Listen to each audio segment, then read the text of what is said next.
Hello गाईस, स्वागत आहे आपल्या चॅनलमध्ये.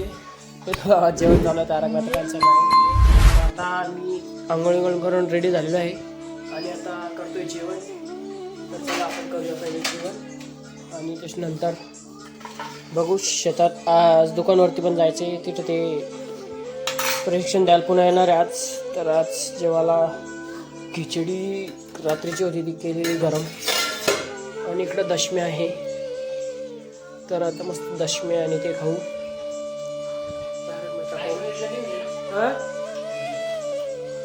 तर चला करूया जेवण.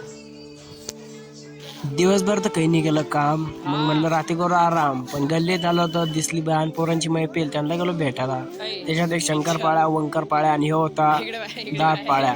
याच्या दातातला गॅप पाहून मी गेलो घाबरून. मग मग आलो मोठ्या पोरांकडे, त्यांच्याकडे जसं बसत नाही तर म्हणलं आता बॅडमिंटन खेळून घेऊ. बॅडमिंटन खेळायला लागलो, ते पण काही गाजर जमत नव्हतं, ते पण सोडून आलो घरात. सो गाईज, बिचारा गरीब मुलीचा मेंदू थोडा कमी आहे, तर त्यांना प्रशिक्षण देण्यासाठी शिक्षक बोलवलेला आहे मोठा भाऊ. तर यांना शिकवणं चालू आहे गाईज. पण समजत तर काही गाजर नाही आहे.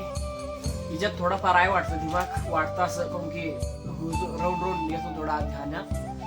पण ती इकडची जी तर तिचं एक एक शब्द लिहिल्यानंतर सुद्धा अक्षर ध्यानात राहिलाय. तोंड त्याला एवढा शार्प मेंदू आहे.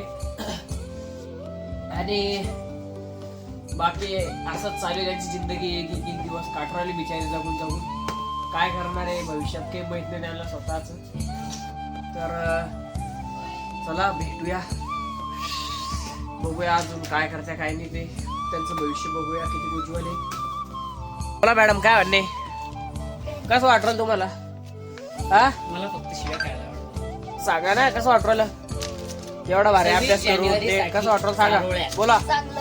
चांगलं वाटलं? समजलं का अभ्यास काही? हा, समजला काही अभ्यास? तिरंगा आपल्या छातीशी आज मिमान नभात झळकतो. लोकशाहीचा उज्ज्वल हा उत्सव सुंदर. कसं वाटलं मॅडम? बोला ना, अभ्यास करून कसं वाटलं? पुढे कॅमेऱ्यातून बोला. बोला, कसं वाटलं? समजू राहिला अभ्यास काही? समजू राहिला का? काय सांगितलं अभ्यासात? मग काय गाजर खूप कमी गायच करसू गायच करसू. बघू शकतो त्यांचा अभ्यास किती ओके मध्ये.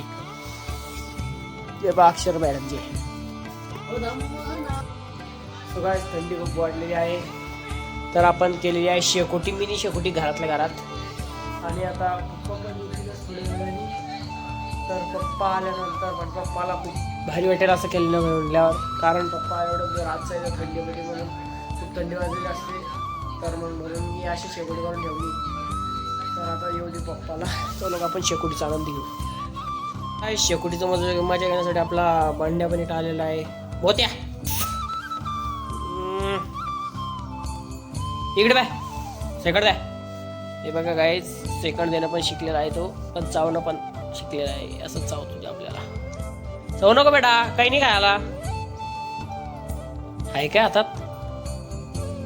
दूध द्याला त्याला. हे बघा असं कळतं की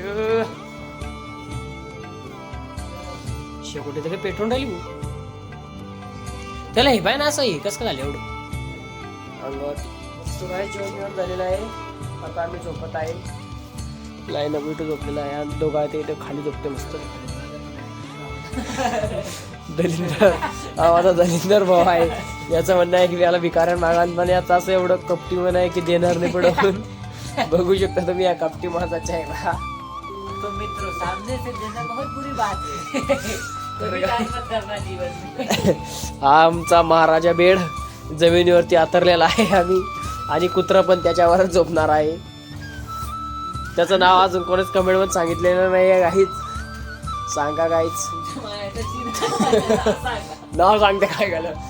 तर चला भेटूया उद्याच्या व्लॉग मध्ये. Thank you so much for watching. नवीन असाल तर चॅनलला सबस्क्राईब करा, आणि व्हिडिओ आवडला असेल तर लाईक करा. भेटूया उद्या.